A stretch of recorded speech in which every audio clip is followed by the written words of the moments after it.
Hi, my name is Alessandra Messina, and I will be discussing my brief review done on a token economy and or response cost.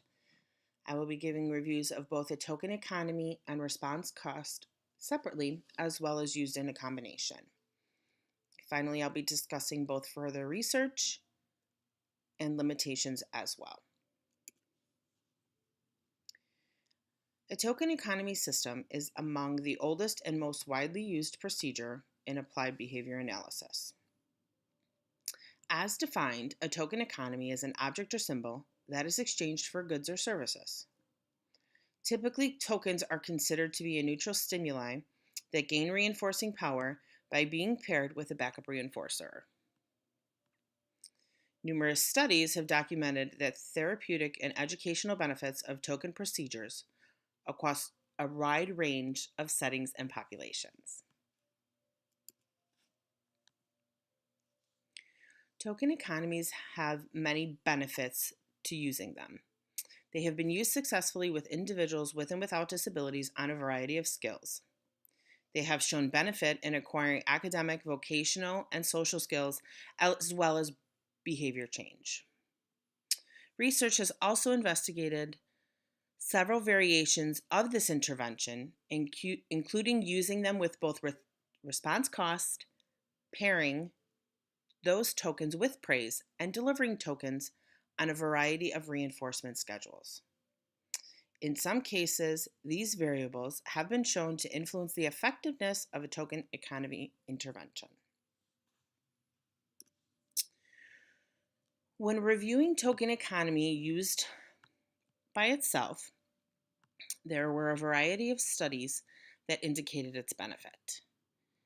When taking a look into the specific research, there have been quite a bit of research done on the effects of a token economy system in a variety of settings as well as populations. The research on the use of a token economy system varies per situation.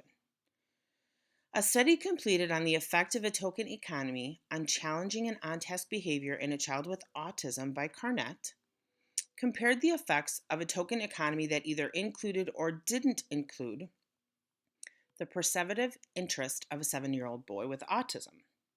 Now, this study used pairing pennies, which was considered the non-perseverative item, with jigsaw puzzle pieces, which were, of course, his most desired item.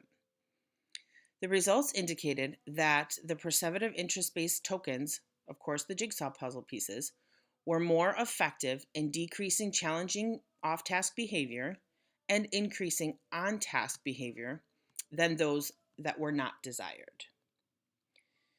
Another study by Sran and Barrero was on assessing the value of choice with 4 typical developing children. They compared the rates of responding under 3 conditions. One was where there were no program contingencies for target behavior. The second one was responding produced tokens that could be exchanged for a single highly preferred edible item. And 3, responding produced a token that could be exchanged for a variety of preferred items. So this particular study was designed to determine if the opportunity to choose the backup reinforcer would influence its rate on response. When the reinforcers were given for the target behavior in these three conditions, the responses did increase, but the preference of choice varied. So this particular study helped to support token economy within a classroom may indeed improve the performance of some students. When taking a look at response cost is an immediate removal or loss of a conditioned reinforcer, such as tokens or points or privileges, as a consequence for a specific or inappropriate or unwanted behavior, and even sometimes when there is a failure to meet a specific goal. Applied studies with adults and children have shown response costs to be an effective behavioral intervention for reducing problem behavior, and typically it should be used for individuals who do not respond to positive reinforcement or punishment strategies.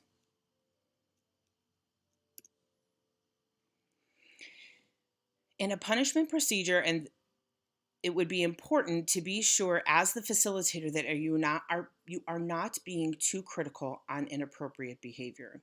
You want to be sure, of course, that you are rewarding and providing punishment appropriately. When response cost is used along with a token economy system, if the if the client begins to lose more points or tokens than they are earning, the program should be modified. You want to be sure to keep in mind that the opportunity to earn rewards should always exceed the possibility of losing them. Response cost has the ability to suppress a variety of behaviors, and those suppressed behaviors with response cost do not often occur once the punishment contingency is withdrawn.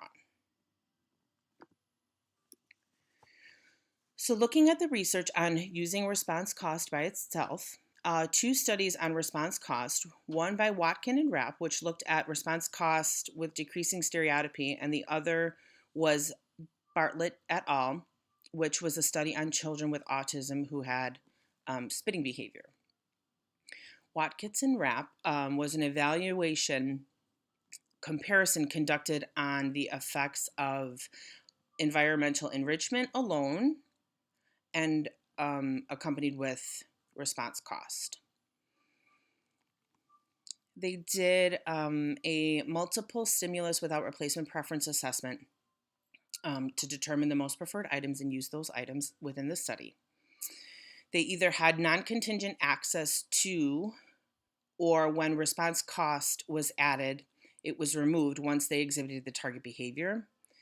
Results showed that the environmental enrichment conditions alone and the baseline stereotypy conditions were undifferentiated and therefore ineffective in reducing problem behavior.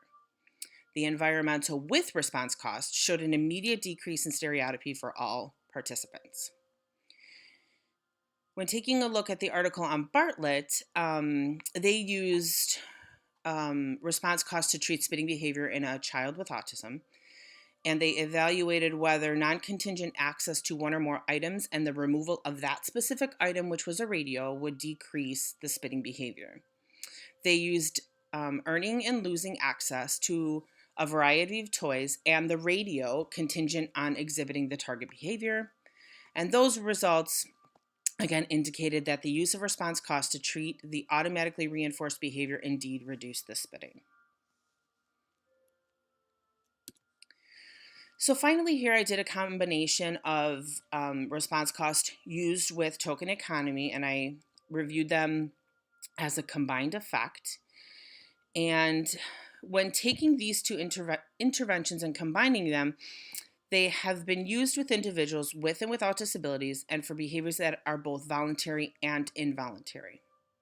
Providing the ability to earn additional items and privileges contingent on desired behavior while knowing the consequence of loss is there is what has helped to make the behavior modifications effective. So my first article here, Donaldson et al., took a look at the effect of token earning and losing with 12 first grade students. They compared the two with disruptive classroom behavior of students and assessed the preference for that condition. The conditions were baseline, where there were no consequences, a comparison of earning and losing, and a choice of earning and losing. The results of this study indicated that both contingencies produced a decrease in disruptive behavior. There were more consistent decreases in behavior, and participants generally earned and kept more tokens during the loss contingency. Now, with the Mogui and DuPaul study, they did a similar study with preschool children with ADHD. Again, they did earning and losing, and they saw a decrease in behavior and an increase in following classroom rules with a combination of the use of the token economy system and response cost.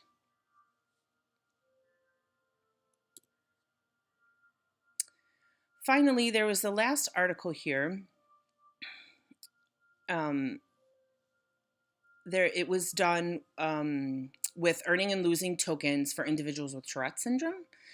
And in this particular study, the children were exposed to conditions where they could tick as they felt they needed and freely, and they compared that to a condition in which they had to suppress their ticking. They earned and lost tokens depending on whether or not they exhibited the ticking behavior, and results showed that they were able to suppress their ticking behavior when earning a token, or if seeing the behavior, they lost the token. Again, this study further supports that both mild punishment and positive reinforcement together can produce positive behavioral outcomes.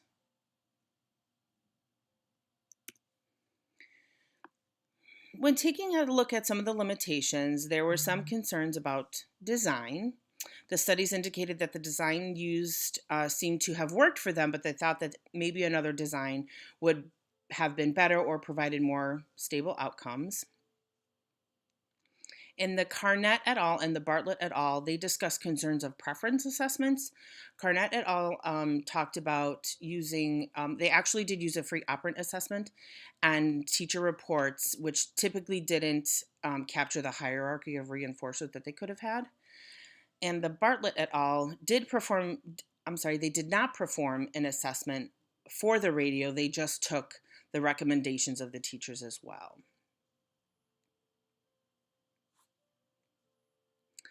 Spran and Barrero discussed how, since in their particular study, the tokens were not removed, that they weren't sure that there was a determination of the token role, and therefore the token role couldn't be determined. Overall, the concern of sample size, I would have to say, was a consensus overall. They also included duration of the intervention, and populations were all a concern as well.